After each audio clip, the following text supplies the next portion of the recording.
안녕하세요. 베들레 하나님께 신 영재 목사입니다. 5월 22일 토요일 오늘의 말씀 묵상 시간입니다. 오늘 우리에게 주신 말씀은 이사야서 39장입니다. 2절을 읽고 말씀을 나누겠습니다. 히스기야가 사자들로 말미암아 기뻐하여 그들에게 보물 창고 곧 은금과 향료와 보배로운 기름과 모든 무기고에 있는 것을 다 보여주었으니 히스기야가 궁중의 소유와 전 국내의 소유를 보이지 아니한 것이 없는지라. 오늘은요, 우리가 기쁠 때나 슬플 때나 변함없이 하나님을 의지하고 하나님을 찾고 기도합시다 라는 제목으로 말씀을 나누겠습니다. 기독교 역사를 보니까요, 예수 그리스도를 믿고 따르는 신자들이요, 핍박과 환란이 있을 때 신앙의 순수함을 지켰습니다. 힘들고 어려울 때요, 빛과 소금의 역할을 잘 감당했습니다. 오히려 역경 속에서요, 영적인 부흥과 성장을 이루었습니다.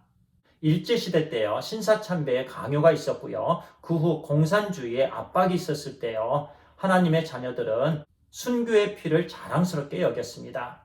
총칼 앞에서도 신앙을 포기하지 않았습니다. 그런데 기독교가 정식으로 국교화되면서요, 권력이 교회에 들어오고 물질이 교회에 들어오니까 교회는 금방 타락해져 버렸습니다. 교회는 권력과 손을 잡았습니다. 물질을 우상으로 섬겼습니다. 어려울 때는 신앙을 지키면서 세상의 존경을 받았지만 물질을 우상으로 섬기면서 세속화되면서 이제는 세상의 지탄을 받습니다. 오늘 우리에게 주신 본문의 말씀 이사야서 39장에 보니까요, 남유다 왕 히스기야에게 그와 같은 문제가 있었습니다. 어제 우리에게 주신 말씀에서는요, 히스기야에게 두 가지 큰 문제가 있었습니다. 첫 번째는요, 아수리의 침략에 따른 나라의 위기였습니다. 그리고 두 번째는요, 히스기야 자신이 병들어 죽게 되었습니다. 그동안 여러 번 히스기야 왕의 훌륭한 부분에 대해서 말씀을 나누었는데요, 히스기야 왕은 문제가 있을 때마다 그 문제를 하나님께 가지고 가서 기도했습니다. 신실하게 기도했습니다. 하나님, 이 나라를 불쌍히 여겨주시고 아수르의 손에서 건져주시옵소서. 하나님께서 그의 기도를 응답해 주셨습니다. 하룻밤 사이에 18만 5천 명의 아수르 군사들을 시체되게 하셨습니다. 그리고 말씀대로 아수르 왕 사네립이여 죽임을 당했습니다. 하나님께서 그의 기도를 바로바로 응답해 주셨습니다. 또한 그가 병에 걸려 죽게 되었고요. 그에 따라서 그가 하나님 앞에서 통곡하며 간절히 기도했을 때요, 하나님께서 그 기도에도 즉시 응답해 주셨습니다. 그에게 생명을 15년 더 연장시켜 주셨습니다. 본문의 말씀 1절에서요, 이렇게 말씀합니다.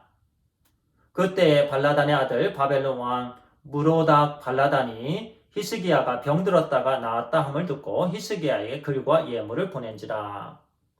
바벨론 왕 무로단 발라닥이요, 히스기야 왕이 병들었다가 나았다는 소식을 듣고요, 사절단을 통해서 많은 예물을 보내었습니다. 아까 읽었던 말씀처럼요, 2절에 보니까 히스기야 왕이 그 사절단의 예물을 무척 기쁘게 받았습니다.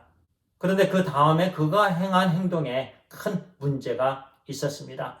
히스기야 왕은요, 그 바벨론 사절단에게 모든 은금과 향료와 보배로운 기름과 모든 무기들을 다 보여주었습니다. 왜 히스기야 왕이요, 바벨론 사절단에게 국가의 중요한 물건들을 다 보여주었을까요? 그가 바벨론을 의지했다라는 말씀입니다. 어제까지 말씀해 보니까요, 히스기야 왕은 다른 나라를 의지하지 않았습니다.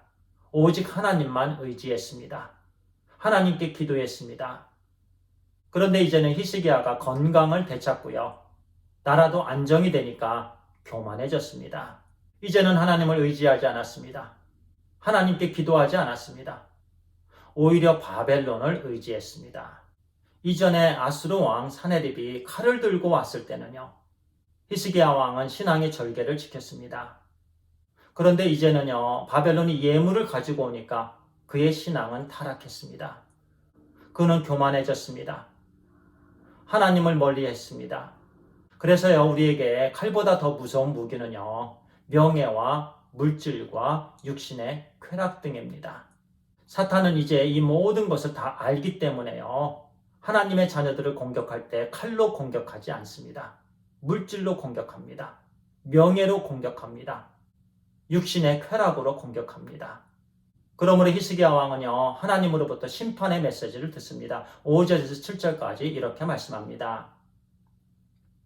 이사야가 히스기야에게 이르되 왕은 만군의 여호와의 말씀을 들으소서. 보라, 날이 이르리니 내 집에 있는 모든 소유와 내 조상들이 오늘까지 쌓아둔 것이 모두 바벨론으로 옮김받고 남을 것이 없으리라. 여호와의 말이니라. 또 내게서 태어날 자손 중에서 몇이 사로잡혀 바벨론 왕궁의 황관이 되리라 하셨나이다 하니, 바로 하나님의 심판에 대한 예고입니다. 이 말씀에서 우리에게 주시는 교훈의 말씀은요, 우리는 평안할 때, 잘 나갈 때 오히려 하나님을 더 찾고 기도해야 된다는 말씀입니다. 오늘 하루 우리의 삶 속에서요, 부유함이 우리에게 화가 되지 않기를 바랍니다. 평온함이 우리의 걸림돌이 되지 않기를 바랍니다. 부유하고 평온할 때일수록요, 우리는 하나님을 더 찾게 되길 바랍니다. 신실한 예배를 드리게 되길 바랍니다. 우리가 하나님의 말씀으로 잘 무장되어서요, 기쁠 때나 슬플 때나 온전히 하나님을 찾고 기도하는 삶을 살게 되길 간절히 소원합니다. 기도하겠습니다. 아버지 하나님, 감사합니다. 하나님께서 오늘도 변함없이 말씀해 주시니 감사합니다. 하나님, 히스기야 왕은 어려울 때 믿음을 지켰고, 부유하고 평온할 때 하나님께 기도하지 아니하고 교만했는데, 우리의 삶은 하나님의 말씀으로 잘 무장되어서 어려울 때나 부유할 때나 평온할 때나 오직 하나님을 찾고 하나님께 예배를 드리며 기도하는 삶을 온전히 살게 해 주시옵소서. 하나님, 감사합니다. 우리 주 예수 그리스도의 이름으로 기도를 드리옵나이다. 아멘. 감사합니다.